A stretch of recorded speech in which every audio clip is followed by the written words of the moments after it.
banyak orang menyebut kecurangan segala macam. Dan kemarin Presiden sudah menyatakan bahwa nggak usah teriak-teriak kecurangan, ada Bawaslu, ada kemudian MK. Nah sekarang Bawaslunya, mohon maaf, masih dengan jawaban-jawaban normatif. Menurut saya itu harus lebih progresif menjawab dugaan-dugaan yang disampaikan, walaupun itu masih sifatnya potensi. Bagaimana Pak Ketua? Mungkin maksudnya Mas Haris gini, saya survei katanya peluit-peluit itu kalau kita beli pasti bunyi, begitu ditiup orang Bawaslu nggak bunyi katanya. Gitu. Iya. Gitu. Padahal Bawaslu sekarang sudah sampai tingkat kabupaten, betul? Lagi menuju kabupaten. Ya. Oke, silakan Pak. Pertama banyak hal yang terjadi ya, misalnya dari keterlambatan, logistik, pembukaan TPS yang terlambat, pelanggaran administrasi, itu masih bisa diperbaiki. Yang agak masalah ketika ada surat-surat tercoblos. Nah, ketika surat-surat tercoblos, maka kami perintahkan kepada teman-teman pengawas TPS, hentikan dulu, periksa surat suara yang ada tersisa. Siapa tahu tercoblos. Dan ini dilakukan. Mereka berhenti, cek kejadian TPS 51 Gunung Putri misalnya. Ada 4 surat tercoblos, ya, kemudian berhenti, kita cek semua. Ada 4 lagi yang tercoblos. Nah itu yang kemudian kita anggap sebagai surat suara rusak. Dipisahkan, alhamdulillah semua pemilih bisa terpenuhi. Untung ada surat-surat cadangan juga 6 kan, 6 buah per TPS. Nah itu yang terjadi. Jadi ini kadang-kadang di tingkat teman-teman TPS tidak mengerti. Ada yang mau lanjut terus, padahal tidak boleh, berhenti dulu. Siapa tahu ada yang tercoblos lagi. Misalnya ada kejadian lagi di salah satu di Bogor juga, 24 yang tercoblos untuk 2 pasangan, ya. 1 pasangan A, 1 pasangan B. Nah itu yang kemudian kita anggap nanti sebagai surat suara rusak. Nah ada proses pidananya nanti ke depan. Nah tapi akan tergantung dari segi waktu, kecukupan alat bukti, dan juga pemeriksaan nanti di lapangan. Nah itu yang kita akan kejar juga, walaupun akan sangat terbatas waktunya. Namanya pidana pemilu sangat cepat waktunya, 7+7 di Bawaslu, 14 hari di penyidik, 5 hari di penuntut, 7 hari di pengadilan negeri, harus sudah selesai.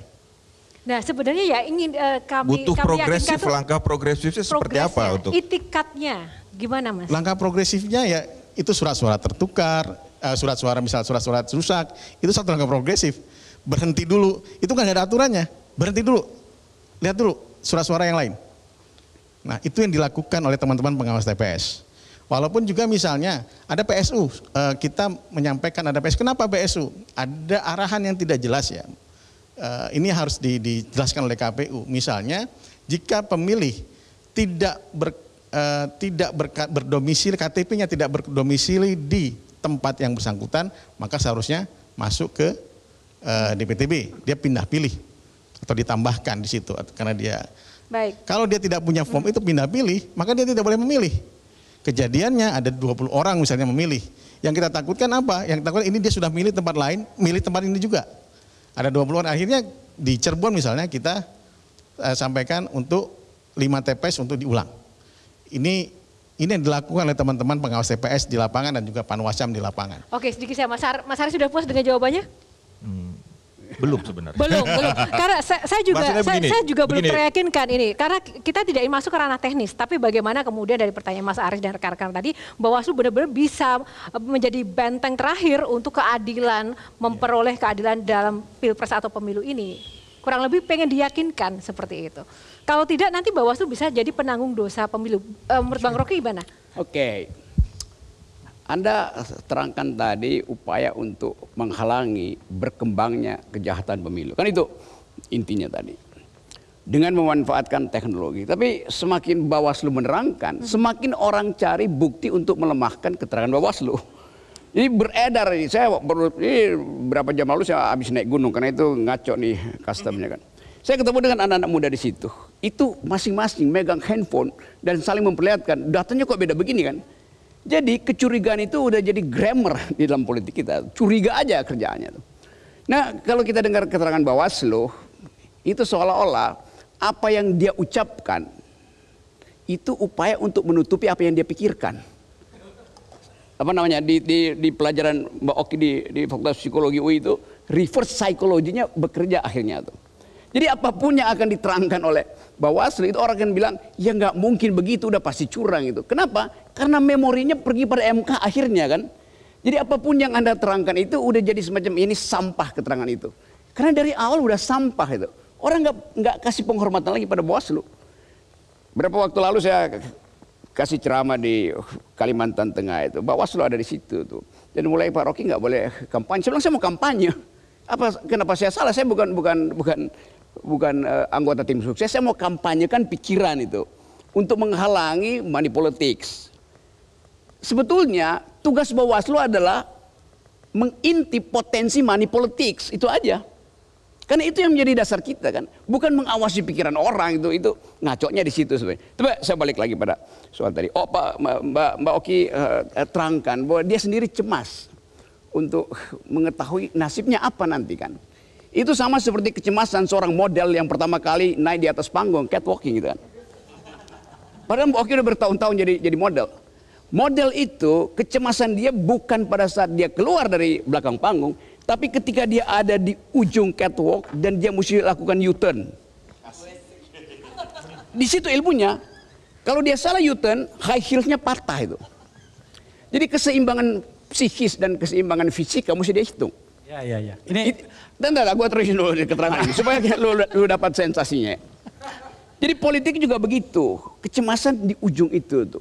Saya pernah baca buku Models, The Ugly Business of Beautiful Women. Boki pasti pernah baca itu. Nah, model bisnis dungu dari perempuan cantik. Kita bisa bilang itu pada politik sekarang tuh. Bahwa politik sekarang itu juga berlaku yang sama tuh. Nyalek itu adalah a beautiful business of the ugly people. Kan jadinya begitu kan? Karena kita nggak dapat kepastian tuh. Mbak Oki mengalami kecemasan dan ya kita kenal apa yang kita sebut sebagai, dari awal kita mau tahu ini perempuan yang pasti akan dikerjai oleh sistem pemilu yang patriarkis. Itu dasarnya kan. Pemilu kita tuh patriarkis. Baik. Dan kita ingin backup itu buat beri kesempatan bahwa perempuan tuh ucapkan. Baik. Keisha juga begitu. Dulu perempuan itu disebut the unspeakable karena nggak bisa ngomong. Sekarang mereka berdua the unstoppable. Ya, gini. Baik, oke. Ntar dulu. Tunggu. Ini saya mau sedikit sampaikan saja, kita mau jeda. Iya, saya paham. Saya mau sampaikan begini. Rahmat Bagja dan seluruh timnya di Bawaslu itu menurut saya Anda sudah selesai. Lebih baik Anda meminta lembaganya dibubarkan.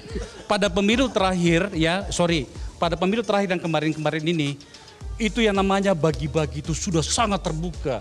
Menggunakan mobil dengan branding, membagi-bagi ke rumah-rumah di siang hari. Pada malam sebelum pemilihan, itu orang seperti berkejar-kejaran, membagikan amplop ke rumah-rumah. Sudah selesai negara ini. Bubarkan saja semua ini. Kita mulai dari awal, riset politik kita. Baik, oke. Jelajahi cara baru mendapatkan informasi. Download Metro TV Extend sekarang.